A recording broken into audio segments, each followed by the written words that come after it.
রাজধানীর মিটফোর্ড হাসপাতালের সামনে প্রকাশ্যে ভাঙারি ব্যবসায়ী লাল চাঁদ ওরফে সোহাগ হত্যার ভিডিও স্তম্ভিত করেছিল পুরো দেশকে। সামাজিক যোগাযোগ মাধ্যমে ছড়িয়ে পড়া সেই ভিডিওকে ঘিরে দ্রুত বিচারের দাবি উঠেছিল নানা মহল থেকে। কিন্তু 1 বছর পার হলেও এখনো শুরু হয়নি ওই হত্যাকাণ্ডের বিচার কাজ। তদন্ত শেষ হয়ে অভিযোগপত্র আদালতে গেলেও মামলাটি এখনো অভিযোগ গঠনের ধাপে আটকে আছে। আদালত সূত্রে জানা গেছে, বহুল আলোচিত এই ঘটনার মামলাটি বর্তমানে অভিযোগ পর্যায়ে রয়েছে। আগামী রোববার ঢাকার প্রথম অতিরিক্ত মহানগর দায়রা জজ আদালতে অভিযোগ গঠনের শুনানি হওয়ার কথা রয়েছে। অভিযোগ গঠনের পরপরই মামলার আনুষ্ঠানিক বিচার শুরু হবে।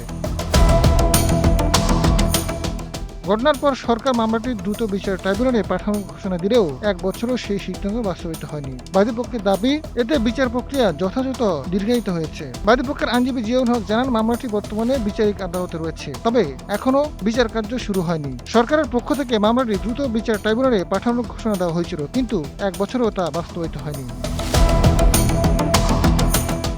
নিহত সোহাগের বোন ও মামলার বাদী মঞ্জুরা বেগম জানান, তার ভাইকে গত বছর 9 জুলাই হত্যা করা হয়েছে। 1 বছর পার হলেও আজও ওই মামলার কোনো বিচার কাজ শুরু হয়নি। এই মামলার অনেক আসামি এখনো পলাতক, অথচ তাদের অনেকেই প্রকাশ্যে ঘুরে বেড়াচ্ছেন। আজাদ ফারুক, সময়ের আলো।